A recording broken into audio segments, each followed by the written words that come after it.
Morning, good afternoon, and good evening to everyone tuned in to this fireside chat on reimagining digital volunteering and the role of the private sector in a post-pandemic world, jointly co-hosted by United Nations Volunteers and Impact 2030. Just for your information, this webinar is being recorded and will be shared to those who are not able to attend. Now, most of you are probably tuning in from your own homes due to the COVID pandemic. I mean, these times are really challenging and it's really changing the way we do things, how we work, and how people volunteer. Thanks to the accessibility and connectivity of digital technologies, ordinary people are able to engage in this crisis in creative ways. And as we face this pandemic, we see that more and more volunteers have gone digital, using diverse technologies to provide information as aid. But while digital volunteering practices opens more opportunities for people to volunteer, it also comes with risks of their own. So for example, online volunteering may inadvertently reinforce the digital divide. And indeed, we are seeing there are early signs that the COVID pandemic may impose further digital advantage on some groups of volunteers. So in a post-pandemic world, how can companies reimagine digital volunteering that is effective, inclusive, impactful to both volunteers and their societies? What types of volunteering support in terms of policies, programs, partnerships, and tools are needed to achieve this? And how can companies work with governments, civil society, and other actors to better embed digital volunteering into efforts to realize the 2030 agenda? These are some of the questions that we will aim to reflect on during this 50-minute webinar, which will start with short presentations from Emma Morley, who is the Chief of Volunteer Advisory Services of United Nations Volunteers, followed by a short video and presentation of the results of the online consultation that we had with the private sector. And afterwards, we will have a fireside chat moderated by Chris Jarvis from Impact 2030 with two guests from SAP, Alexandra van der Ploeg, head of the CSR, and Soft Choice Impact Manager, Pete Mora. And then we would like to hear from you, of course. So please use the chat box to type in your questions, which we will then discuss during the Q&A portion after the fireside chat. So to frame the discussions, I'd now like to pass on to Emma, who will share the rationale behind the need to reimagine volunteering. Emma? Thank you, Katrina, and good morning, good afternoon, good evening to everyone on this webinar, and it's great to see you all online. So let me just kind of explain a bit around this phrase that we're using here around reimagining volunteering for the 2030 agenda. This is an initiative which the United Nations Volunteer Program is working together with the International Federation of the Red Cross and Red Crescent Society on at the request of the United Nations General Assembly. And it asks both UNV and the International Federation of the Red Cross, Red Crescent Society to think about how we need to reimagine volunteering for the 2030 agenda and to work with a whole range of stakeholders, including member states, the UN system, volunteering involving organizations, civil society, academia, and most importantly for our discussion today, the private sector, to think about how we reimagine volunteering. So the first question is, why do we need to reimagine volunteering? A lot of the evidence and research that we have collected over the last couple of years shows us a number of important points. First of all, we estimate that over 1 billion people in the world volunteer today. But most of those people who volunteer, 70% of those people who volunteer, actually don't volunteer through organizations. They volunteer informally, or what we call direct volunteering, without the help or assistance of an organization. Secondly, a lot of our understanding about volunteering is framed in a very northern discourse around northern associations, people from the north giving assistance to the south. But there's actually lots of different ways and lots of different reasons people volunteer. So we need to reframe that narrative. And for the United Nations, it's very important to think about how those 1 billion people who are volunteering on an everyday basis can be used as a expression of change, as a resource to really help achieve the Sustainable Development Goals. And what some of our research shows us that volunteering is very often done in a silo. It's very much seen as framed through different initiatives, through different organizations, and that often it's not aligned to the needs and gaps in initiatives to help accomplish the Sustainable Development Goals. So we've been working together to really focus around four things. First thing is about mapping the trends and evidence for volunteering. What evidence have we collected from 2016 to 2020 on how volunteerism has contributed to the Sustainable Development Goals? The second strand of work is around what are the distinctive characteristics, dimensions of volunteering, such as the human-to-human connections, the solidarity, the exchange of local knowledge, which can really help accelerate sustainable development efforts and the Sustainable Development Goals, and position volunteering as a transformative act to accelerate the Sustainable Development Goals. The third area is around what are the future models for sustainable development and volunteering? What are the future models of volunteering, which can help reframe volunteering for the Sustainable Development Goals? And the fourth area is around measuring volunteering. How can we actually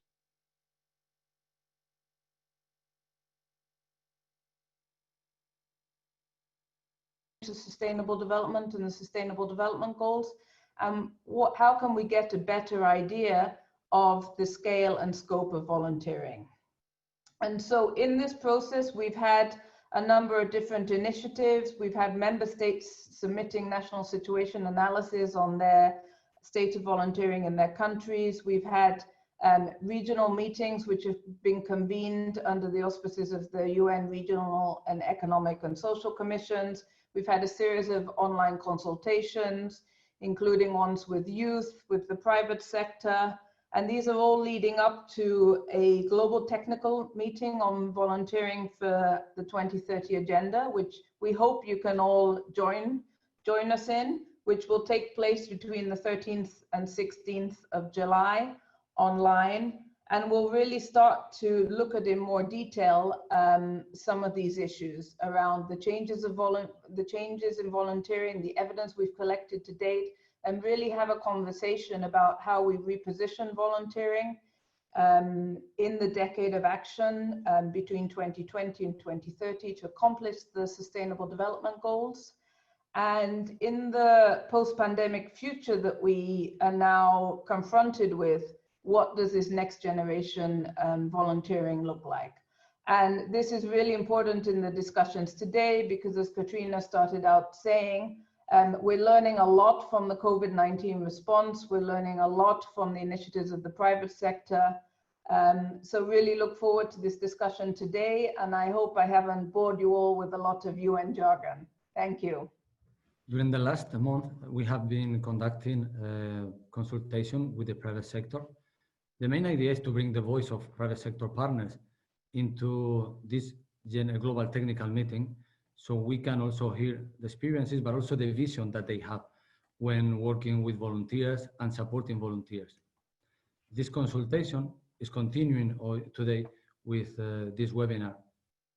We started humble, but at the end of the consultation that lasted for a month, we had 651 unique participants, what says a lot about the interest and also about the importance of the consultation and also how the private sector is engaged in volunteer activities. We have been coordinating this important consultation with global actors like Impact 2030 and IAVE. And today we are also connecting with some of these key partners. Before I share the main messages that we received during this consultation, we would like to show a short video that is summarizing the main contributions. It's coming.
Maybe I think we are having some technical problems with the music, so we had some nice music also at the back of the video.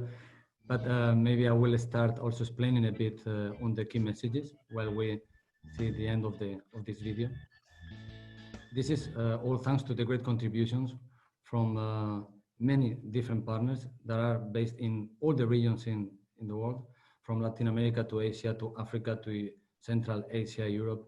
So, and we have consolidated the key messages in four elements that we are going to be discussing today with our key panelists.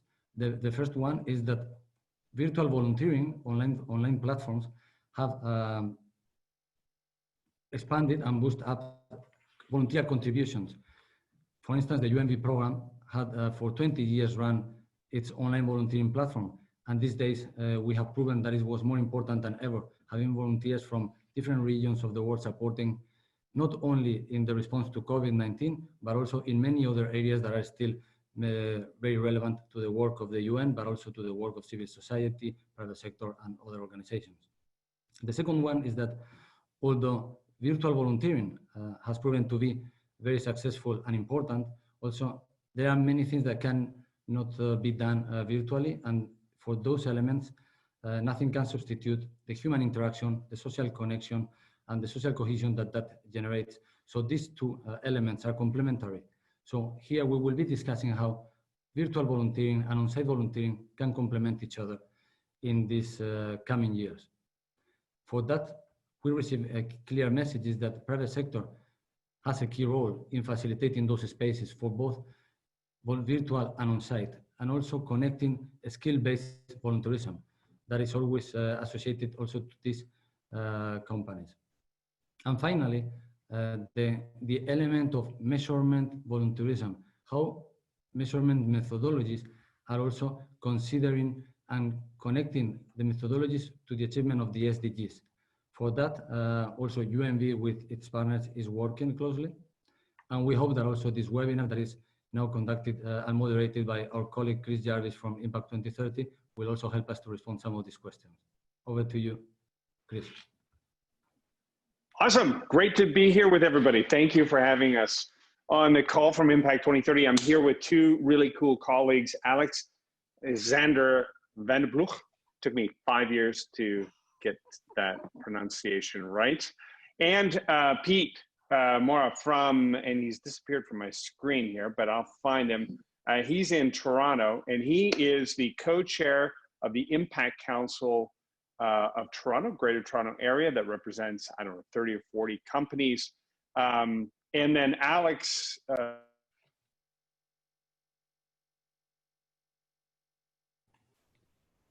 Sorry, Chris, you just hit your mute button there. I did. How did I hit my mute button?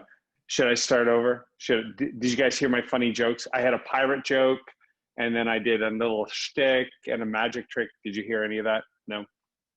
No. Alex is like, no. Pete's like, just move on. Okay, so Alex and Pete are going to both introduce themselves. And we're going to talk about the continuum of employee volunteering online. So just to introduce myself, I work in the field of employee volunteering and employee giving with companies.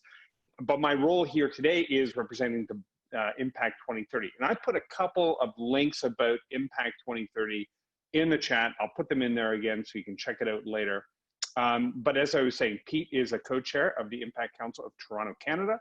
Alex van der Ploeg is with SAP, and SAP is one of the founding partners of Impact 2030.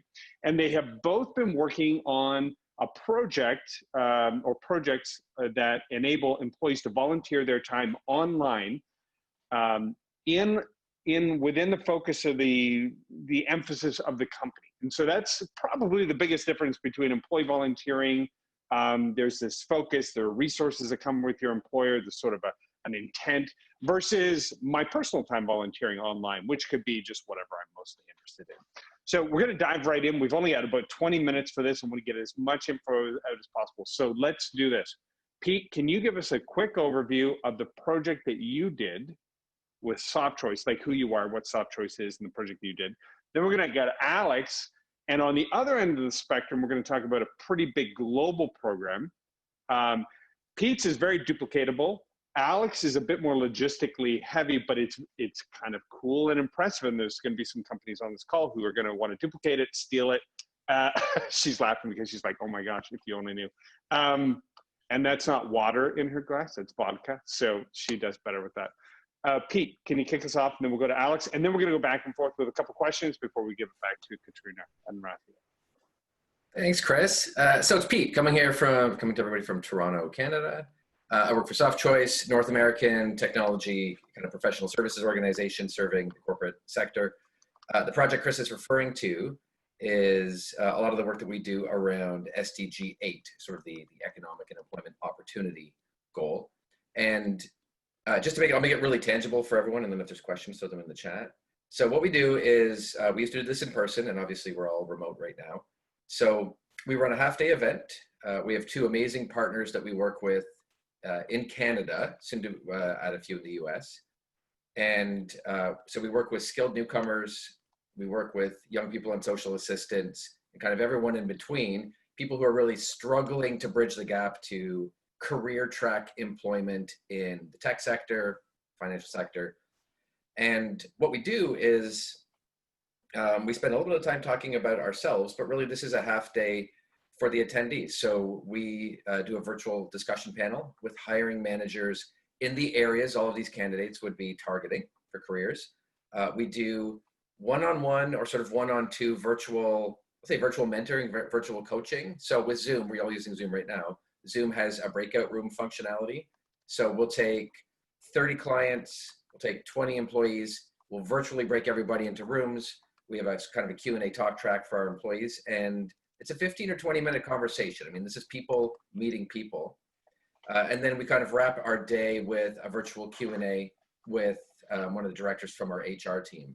So what we're trying to do is help people who might not have any business network in Canada or North America. We're helping them grow their network by meeting people whose name they can remember and who will remember them after the call. They can all connect on LinkedIn, by helping them navigate into the tech sector. So, you know, what if you came to Canada from overseas, the way you describe your function might be different than what a hiring manager in Canada or the US would expect to see on a resume. So we help people address a lot of those very fixable challenges. And then, you know, this is all about real talk. I mean, I try and find volunteers who've lived that experience and can, you know, with confidence say, like, it's good, you can do it. It's going to get better.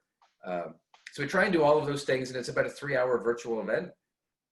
And like Chris said, it's repeatable. So in the past, maybe I could do one every a month, just because of the logistics of bringing massive amount of people on site and lunch and food and travel and all of that. And now it's virtual. I have employees from all over North America who can participate, who never could before. And yeah, we do these it's almost every week now, every couple weeks. Really? You're doing them every couple of weeks now? Yeah, we'll do 6 in July. It's very, very repeatable. So yeah, I get that it's not like face-to-face. I mean, that's the ideal scenario, but face-to-face does, at least with this kind of work, when you're talking about workforce development, the logistics of trying to do that can actually be a big hindrance sometimes. So, you know, you give a little, but we get a little in the fact that online is more inclusive. We work with partners to ensure that all of their clients have access to technology, because I can imagine everyone here is wondering, what do we do about that? So yeah, so this is all about partnerships, right? Yeah, let's unpack that a little bit, and then we're going to come over to you. So the give and take you just mentioned is, look, before there's a dynamic and person to person that cannot be replicated in totality online. We admit that, but what you're giving, you get something different. All of a sudden, fewer resources to bring people in. You've got reach across 5 time zones in Canada alone. It's a duplicatable process. People could do it from where they are. So, I mean, you give up some things, but you get some different things. How many people, 2 questions before we go to Alex. How many people do you get on these calls? And 2, how hard is it to find the right folks to benefit from this work? And just so everybody realizes, what Pete's doing with this team is finding candidates, individuals who could get a job, but there are some real solvable issues that may keep them out of the workforce unless people who volunteer the time, right, from SoftChoice, step in, solve those little wrinkles. All of a sudden, you remove those very solvable problems. people are getting into technology jobs. So the question is, how many people, and how do you find the right people, like get anybody on the call? Great. So I don't find the right people. I work with the social sector, and you know, we've over like the last year, we've tried to find partners on the nonprofit side who have I'll say very strong programs. And in workforce development, that's going to be a program that's got really tight alignment with the needs of sort of the market, for labor market, but also all of that wraparound support that you require. So we try and, I think we found the ideal number, for anyone curious, around 30 clients. And how many volunteers do you need for that? 30, equal number? We do it with about 20 to 24, but I don't need you to volunteer for 3 hours. Okay, if someone's presenting 15 minutes on soft choice, I don't need 30 people on the call. So you just attend. Again, your commitment is actually, other than a few people, is probably an hour. If you're on the hiring manager panel, right, that's an hour. It's great. It's very dynamic Q&A with a lot of the clients, but I've got a different group of people who are mentoring. And what we do is try and follow Chris Jarvis's transformational model of volunteering. And I try and graduate people up. So if you started as a mentor, then maybe next event, I try and get you, if you are a people leader, to do the panel, or to moderate the panel, or to present on the company, or sort of to act as the host for the event, or to run the event. So everybody gets a different role over the agenda. They come in, they make their contribution, they step out. You structure that. Have you had any trouble getting employees to volunteer their time for this bit of time? No, people love it. For us, we try and connect a lot of the work that we do outside the company with our diversity and inclusion goals inside the company. Right. Of course, if everyone's looked at the news, you know what's going on in North America right now. So this resonates in a way it actually has never resonated before. Really? Proximity and even virtual proximity helps to build empathy in the organization. And we have hiring managers who come out of these time and time again who say, I had no idea. I had no idea that someone growing up in, I'll just say an economic, / social challenging situation would face these kind of barriers, because the people I met here were great and I could add 3 of them on my team, and I got a role coming up and I told them about it and we're going to connect on LinkedIn. Like, that happens all the time. Okay. So Pete, we're going to come back to that specific thing, because there's 2 parts to hiring, and I want to hang it in, like, let's admit North America losing its mind right now, or United States anyways. I want to hang it in terms of the 2 parts of a good hiring scenario. One, getting the barriers out of the way for people who could get a job if they just knew how to navigate the system and had some connections, right? So that's info, that's connections, and that's insight that you're offering them. On the other side, it's the people doing the hiring. So I want to come back and specifically talk to you about what you just said, which is unconscious bias on the side of hiring managers, and where they're coming to you saying, I had no idea. That is gold. I want to explore that a little bit, because for everybody else on the call, you need to understand virtual volunteering in general, but virtual volunteering can really directly address implicit or unconscious bias. That's where we prefer our own group to other groups. And if we're doing it online, there's a sort of an opportunity to get a global perspective that real world volunteering can offer some of, but not in the same way. So back to your point, there's some give and take here. So I want to explore the richness of online volunteering in this particular piece in a second. But let's go to the other end of the spectrum. So where Pete's looking to bring people into cool jobs, addressing issues that may be preventing them from doing it, but also involving employees in the process of doing it, enlightening their minds as to what the issues are, because they may not know. We'll kind of come back to that. Alex Vanderploeg with SAP is doing something at a higher level with entire organizations. So she's going to explain a little bit about SAP's emphasis on employee volunteering, generally speaking, but then this particular project of working with some of her social sabbatical organizations that you've supported over the years, and what you're looking at doing. And then we'll go back to Pete, and then we'll do a little bit of a deeper dive. We've got 10 minutes left, so we're going to pile through this. All right, I'm going to race through this. But I do want to set the context just a tiny little bit. Because I think what is important to understand is that volunteering always happens within a certain framework, right? And for us, it's making sure that that it is aligned to our CSR mission and to the focus areas that we drive. At SAP, the CSR mission is primarily looking at how we can create opportunities, particularly for young people from underserved and underprivileged communities, to be digitally included.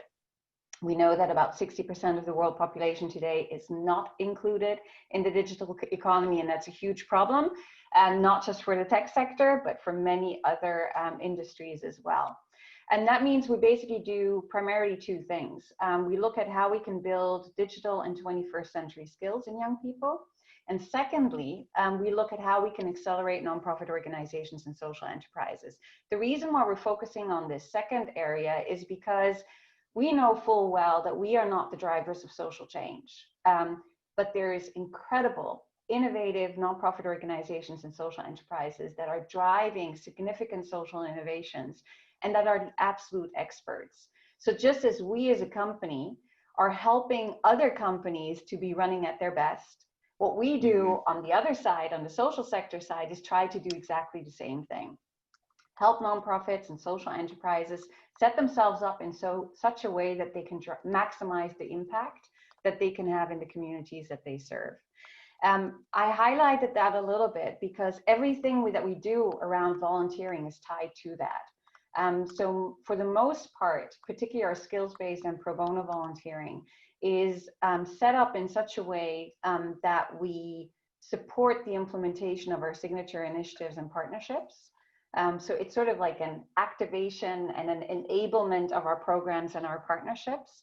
And the other reason for us to volunteer is to connect our employees with their personal causes. So whatever their interests are, we try to set up the frameworks and the tools and the processes in such a way that they are enabled to volunteer their time and expertise in areas that they are passionate about.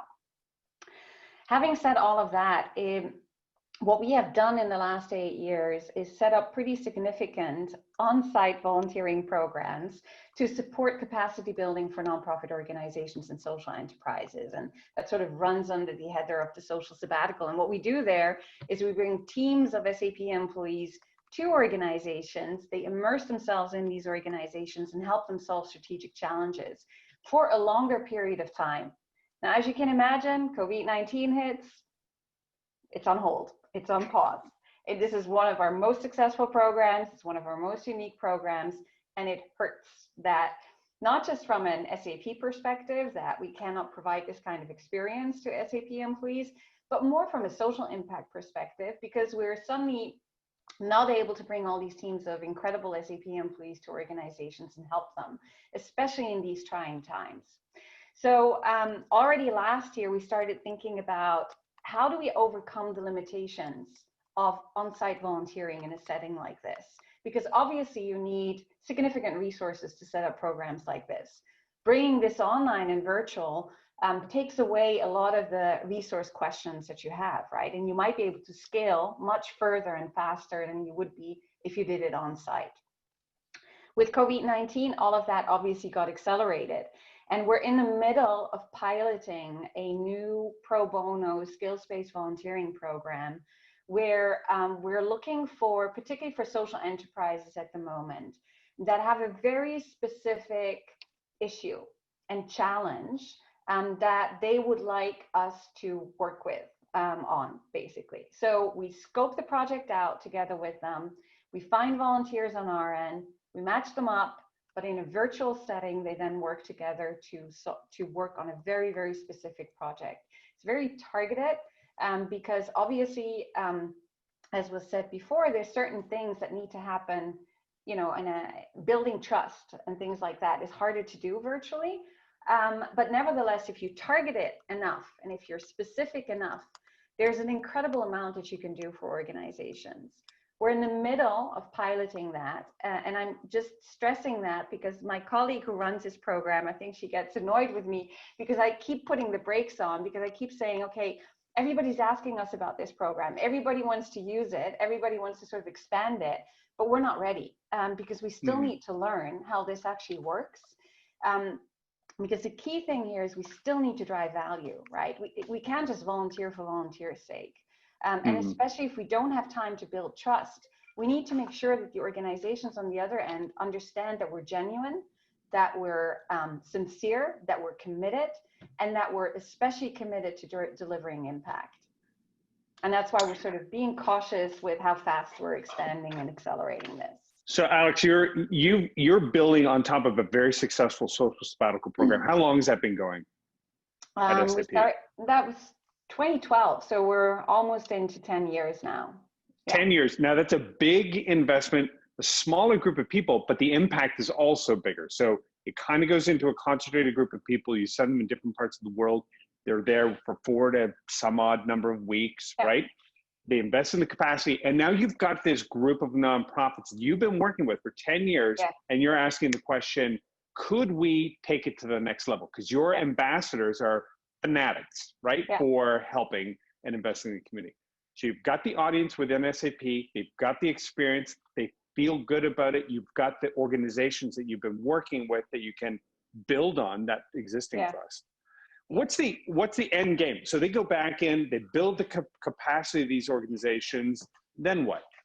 Well, look, at the moment, what we're targeting very specifically social enterprises with this, right? And we're targeting also social enterprises that are out of the startup phase and are in growth and in scale phase. And basically the end game is that we connect social enterprises with the corporate supply chain in the end. And that means that we provide them with access to markets so that they can scale their business significantly and exponentially.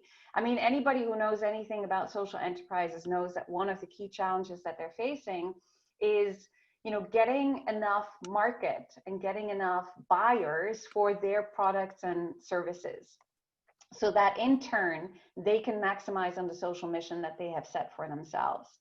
If we can connect social enterprises with the corporate supply chain, and believe me, you know, a lot of companies in the private sector are looking at how to diversify their supply chain.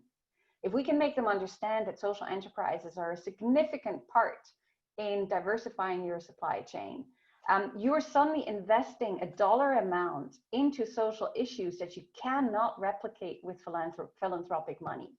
Right. $1 trillion today goes via just the SAP Ariba network, which is the marketplace for buyers and sellers. $1 trillion. If you can just take a slice of that, a percentage of that, and redirect it towards social enterprises, who in turn invest that into social impact, boom, you suddenly have a scale in terms of social change and systemic change that is unprecedented. So I just put the link for what Alex was talking about with the Ariba network. Okay, so they do more business than Alibaba, Amazon, and eBay combined on an annual basis. So these two examples of employee volunteering, we chose them. And again, UNB, thank you so much for even creating the platform for these conversations and then intersecting with this kind of intentionality with the private sector. Because employee volunteering is not, it can be a nice to do, a fun thing to do out of the office to build teams and whatnot, and still do good in the community. But these two companies have decided to be very intentional about benefiting the people that they're helping in a way that also and equally benefits business. So Pete is finding people that his company can hire, but they'll get hired at a whole bunch of other companies. That strengthens the ecosystem in which he sits, the business ecosystem, but it's voluntary efforts, online, reduced costs, and high outcomes.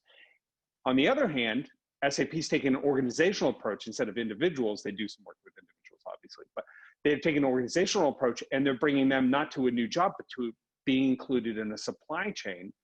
And now this supply chain, they have visibility and access to companies all over the world. And this is all through employee volunteering. And one thing, and online. So those two dynamics are things that tend to get kicked around as employee volunteering. What good does it really do? And online volunteering, how much impact can you really have? And these are two great examples of some very serious people doing serious work for consequential outcomes. And I think that's why the UNB has taken the right course here to make sure that volunteering as a concept is far more central in the 2030 agenda, 10 years from now, that's going on. And I really appreciate this kind of conversation where we can, at the grassroots, begin to create that awareness. So I'm going to go back to Pete. We have like 2 minutes left, and then I'm going to go back to you, Katrina, and we're going to do some of these questions in the chat box. If you have a question or a comment, it can be just a practical question of, Do you have resources? How do you do this? Where's this? Where's that? I didn't get a link. Put that question in. We're going to come back to that in a second. Katrina and I are going to work through that with Pete and Alex. But Pete, I asked you a question early on, and you've been sort of gelling on it because I wanted to give you enough time. There are two parts to the issue of creating opportunities for groups that typically are struck by intersectionality issues or multiple levels of prejudice. One is those groups don't typically have access because they're not coming through the talent pipeline, like a college or something like that. Incredibly wicked smart people. On the other hand, you've got hiring managers who feel like I know who I'm talking to and what I'm talking about, and they have some unconscious or implicit bias. You've got to work both ends of that. You said that people who get involved and interact with people, even online, understanding all the difficulties of creating trust and a connection, really knowing people online. You said that they still come to you and they say, I didn't know. I never knew that before. They've got this sort of awareness where they're asking questions about themselves and what they believe. Can you unpack that a little bit for us? And then Alex, I'm going to go to you with the same question because you're sending Germans and others, North Americans and others, all over the world to have these experiences. And they come back with a different perspective. I'd love to have you share that a little bit as well. Pete? Yeah, actually, I'll tell this through the eyes of one employee who joined us last year. So we had a gentleman who came to the first ever event we did, which is okay. It was okay. It was okay. There's a bunch of things we learned out of it. And he connected with a number of people. He had applied to 385 jobs since arriving in Canada. 10 years experience, masters of computer science. Like there's no reason he should not have been hired somewhere. This is not someone fighting for a junior level role. Met some people, stayed in touch, a role came available. He now had a network and connections in the organization. They coached him through, of course, he now has an advantage over everyone else because he knows something about the company. He's already met us. The next event we did, which was 3 months later, I guess, was the day before he started at Soft Choice. And he actually came the day before. He went to every single group we had. And when we did this physically, as a one-off, I could have like 80 volunteers and 200 clients, but the scale of it meant I couldn't, that's not really repeatable. That's a lot of people. He met with every single group of clients and he said, like, this is what I learned. And he was able to share back all these great learnings. But the eye-opening, so that was eye-opening for all of us. But what blew our minds is just the hiring person who ended up hiring him had said, like, I just assumed that if you're qualified, you'll get through the pipeline and like, I'll see your resume then, right? Like the resume will get to me and then I'll hire, one of the 3 people or whatever that we've got. And that's not systemic discrimination. There's a reason in the tech industry, we are not at 50% women and men. We're not at, sort of equitable representation across any designated group as an industry. And our company is very similar to the industry. So it was just, I think he had the number, right? 385 and hadn't received a call back. So he had no idea why he wasn't getting a call back. And it was like 2 or 3, like fix it in 4 minutes kind of stuff. And just helping him tune his language about what he did and what he brings to the table to a Canadian HR team or US HR team who conduct interviews differently than where he came from, right? Where he came from, it's all hard skills. Like here's my 15-page resume of every coding language I've got. And in North America, it's like 1 or 2 page max, right? And we're going to ask you we're asking behavioral questions. And it's just very different. And he was so intimidated by the process. So it was very, like for us, I mean, Alex kind of touched on this. Like you can go at volunteering from, the program delivery side, which maybe for some of us is always kind of the sweet spot. Like let's actually have an impact with what we spend our time doing. Or you can kind of go at it from the, how can I add scale and sustainability to the social sector, because that's a way of adding scale to the response as well, which is sort of what Alex is talking about with kind of the SAP example. We try and do both. The example I think the people example is the one that's maybe that's the toughest one to figure out. Like how do you get volunteers involved in helping with your programs when you always did it in person? Yeah. So this is a model, but that's where we see it. Like we call it diversity, Chris, we call it diversity inclusion in a corporate space. It's a very friendly way of talking about discrimination and homophobia and racism in kind of the workplace. So for us, all of these things are connected. Yeah. It's really amazing. You're doing multiple points of impact outcomes and benefits here. One is working with the nonprofits for the communities that they serve to help those communities have access to good living wage jobs. Second thing, you're actually working with those communities to put more Canadians into living wage employment. And then who apparently get overlooked 380 some odd times, apparently. And then finally, you're also working internally with the culture of your own company, raising awareness of issues that if you just went at it, like saying we're racist, people would say, well, we're not. And you get that pushback. Here you put people in an experiential learning environment where it opens up an opportunity to ask questions or have some realizations that normally might get overlooked in the way of doing things. Yeah, and I mean, the one thing I'll add, I know we're sensitive to time. This is about employment outcomes. SDG 8 is not about, hey, how many volunteers attended the event and did they feel good about it? It's, did people who attended these events, were they hired better, into higher paying jobs? Were they hired quicker? Did they have more opportunities? Were they hired, faster than they would before? Like in North America, if you're a newcomer, you come to Canada and you are told immediately, take a survival job and then apply for the most entry-level job you can. It's ridiculous. It's ridiculous. Like, it's just ridiculous. I can see some people in the chat here, like, who've experienced that as well. So for me, it's about activating the line of business as well as the volunteer. So Alex is talking about, it's not just working with social enterprises. SAP has got to be willing to actually purchase from some of these organizations and help other organizations in the SAP ecosystem learn how to do it. There's a lot of companies that donate to the charities we work with. Most of those companies have not figured out how to hire anybody. That is a great point. Let's underscore that and let that sit. Alex, your ambassadors in the sabbatical program, let's talk about the similar change they went through. We've got like 2 minutes and then we'll give it to Katrina. We're eating into the Q&A time a little bit, but that's okay. Alex?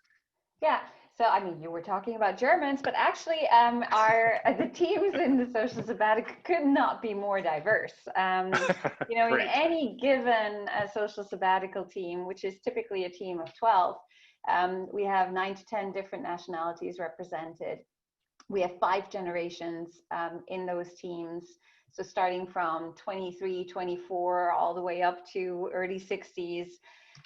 We have gender balance. We have almost 50% women represented in our social sabbatical teams. And this is on purpose, right? Because it is, while of course the social sabbatical is a social impact program first and foremost, it's about driving value for the organizations that we're working with, it's also a leadership development opportunity for the participants. And by creating that diversity, you enhance the experience, the learning experience, both for the participants, but you're also enhancing the value that you're creating for the organizations. So it's very, very intentional. We have over 1,400 SAP employees that have gone through a social sabbatical in one shape or form. And these are executives at the highest level of organizations, right to early talents that might have only been with the company for a few years. And so they have experienced and they know what it is like to drive impactful projects for nonprofit organizations and social enterprises. And these are the ones that we're tapping into most at the moment for this new pilot that we're driving, because we don't have to train them up all that much anymore. They know exactly what they need to do. And on the other hand, we're primarily targeting organizations that we have worked with in one shape, way, or form, because they also have trust towards us, right? And that means they're willing to experiment with us and test things out, and also tell us if something really is not working at all. Because you need that too when you're building something new. You need that honesty and transparency on both sides and say, okay, nice try, but it's actually not working. Right. That is great. And with that, Katrina, we're going to go back to you. I know we have 6 open questions in the Q&A. We have some other questions in chat. Katrina, is it possible for us to grab those, or Jans, and then do some follow-up after the call? Yeah, absolutely. Okay. There we go. So yeah, I'll be helping Chris moderate your questions and answers. So please do share your questions by typing in the Q&A section, or alternatively, you can raise your hand. So let me just bring back the conversations to the SDGs. As Pete has said earlier, like going beyond using volunteering in program delivery, how can we have more impact to the SDGs through volunteering? And in this case, specifically on SDG 8 on employment. So actually our first question is coming from Pascal and it's related to that, to the future of work. Does the future of work include volunteering in a significant way? And in a world with increasing unemployment and yet so many social and environmental challenges to focus on, do you have any insights or past initiatives linking these two? I think it would be good if we can hear some answers to that. I'll check the other questions as well. Alexandra has kindly responded to most of them. There's one on the impact and quality of the participation of volunteers. Have you noticed a difference between remote volunteering and on-site volunteering in terms of how people experience volunteering, how the benefits of volunteering are distributed? And yeah, I think I'll stop for now. Yeah, let's go back to the first one. Pete, can you talk about, and I know we're only going to take to the panelists. I'll also include Emma in case she wants to jump in. Okay, can you hear me, Katrina? No. How about now? Can you hear me now? Yeah. Yes. You can hear me, Alex? Okay, let's go to Pete and talk about goal number 8. Is there a direct connection? Does your company even care about it? And then Impact 2030, you've got 60 seconds. And then Alex, let's go to what's the difference between the online experience and the real world experience as far as you know at this point? Because I know you're just in the beginning process of building this out. So Pete, 60 seconds. Yeah, 60 seconds. Yes, yes, absolutely. I'm going to actually explain this in a different way. We surveyed all of our employees. We have 2,000 employees, and we said, do you want to go back to the office when all this is done? Do you want to stay at home? Is your experience the same, better, worse, et cetera, right? There are only 10% of our employees who want to go back full-time to the office because everybody says at minimum, their level of engagement in connecting with others is the same or better than it was when they were physically in the office. So when I think about that from a volunteering perspective, number one, yes, we are going to continue to volunteer. Number two, a lot of our volunteering was, out of convenience or under the guise of team building. So we'll go out, we'll clean a park that is kind of pretty clean already, and then spend the afternoon at the bar. That's a team building exercise. That's not really what I would describe as meaningful volunteering. So the volunteering we're doing now is actually more meaningful, more open from a volunteer perspective. I can get more people involved. It's more repeatable. And I would say it's really close in value to what the clients that we're working with would have got from something in person. Okay, that is perfect. Thank you for being so succinct with that. I know you could unpack a lot more there, so I really appreciate that. Be sure to look up Pete on LinkedIn. We can all connect with each other. I think that's one of the most important parts of these type of conversations. Alex, the difference between the online and the real world volunteering as far as you can see it so far. 60 seconds, and then we'll go over to Emma. Look, I think what is exactly the same is the prep, right? So maybe the content of the preparation, both for the organizations and the volunteers, is slightly different. But it's still irrespective of whether it's on-site or online, you need to make sure that your volunteers are prepared, especially in the way that we work, to consult organizations in the right way, to understand what it is that is really their pressing needs.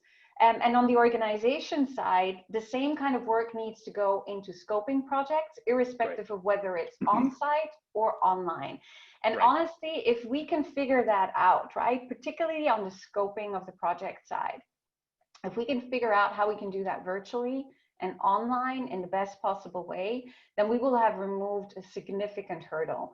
Because one of the challenges that we are facing is that, look, today the nonprofit organizations and social enterprises, they're faced with humongous issues and problems because of COVID-19, because of having to work remotely. As Pete was saying, they're not maybe as versed as we are in doing so.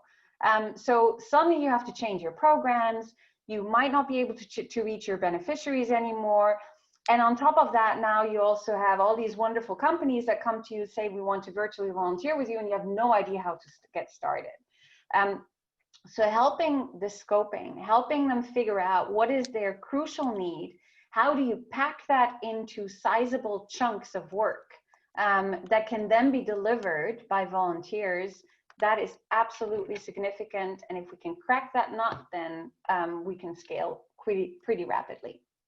Good points. Very good points. And Ben even had a good question of, on the far end, how do you measure the impact of digital volunteering? It is slightly different. We don't have time to get into that today, but as a follow-up, we could do that. Emma, you were going to talk, say a couple comments about the future of work, and then we'll give it back over to you, Katrina, to wrap us up. Okay, thanks. And I think great question on the future of work. So as we know, the ILO did a big study a couple of years ago on what the future of work might look like. And one of the main things which came out of that is that a job for life is no longer a job for life, and that work is going to be more insecure, more short term, more episodic, and is likely to be changing, okay? So I think within that overall narrative, volunteering does play a significant role. I think for me, there's two things that we need to think about here. And one is the negative side of volunteering and how that links to the quality of work. And for example, some of the data sets that we have from Africa actually confuse unpaid care work with volunteering, okay? Mm-hmm. So where are the barriers and lines between volunteering, unpaid work, potentially exploitative work, and what does that actually mean for the future of work? And the second point I want to make is that this conversation has been super interesting, because one of the things that we've been doing at UNV together with, again, the International Labour Organization is trying to unpack some of these issues around volunteering and employment, skills, and employability. And so what we said to ILO is like, look, we have all these statistics now on volunteering and who volunteers and how they volunteer and where they volunteer. Can you start to do some data crunching for us around the connections between volunteering and employability? Yeah, what are the actual connections here? And to be honest, I completely expected that we weren't going to get any connections, okay? And what this discussion paper actually tells us that there is a clear statistical correlation between volunteering and having better opportunities to jobs and getting a job, okay? This is a discussion paper which is going to be published in the next couple of weeks, but it gives us the first real kind of global set of data looking at statistics on volunteering and statistics on labor markets looking at this connection. Thanks. Great, thanks so much, and thanks to everyone. So we're now coming to a close of this webinar. Thank you so much to all our speakers and participants for sharing your insights. I'd just like to take a few minutes to sum up what we've heard from the discussion. So we've heard that digital volunteering is definitely here to stay and will likely increase in popularity in the near future, and companies like big ones like SAP or smaller ones can take advantage of the enormous reach of the digital technologies and volunteering. But at the same time, we need to take some caution so as not to further reinforce the digital divide. As Alexandra earlier said, 60% is actually not included in digital volunteering. And in addition, the benefits of volunteering, such as this trust building, the network building, the connections, they're not evenly distributed and felt by the volunteers. We've also heard that digital volunteering could have a far more significant social impact to communities if its potential was supported by the structure, systems, partnership that really recognize its value. So as Pete said earlier, going beyond program delivery. And we've heard both SAP and SoftChoice, what they're doing in terms of engaging with nonprofits, young people, and communities.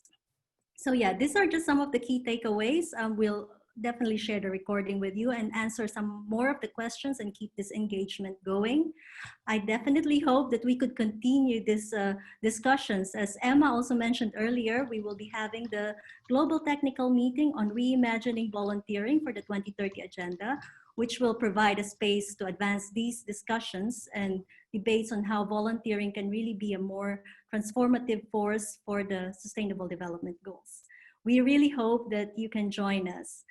I thank everyone once again for your contributions, but before we end this call, I would like to share this final video inviting you to the global technical meeting. So enjoy.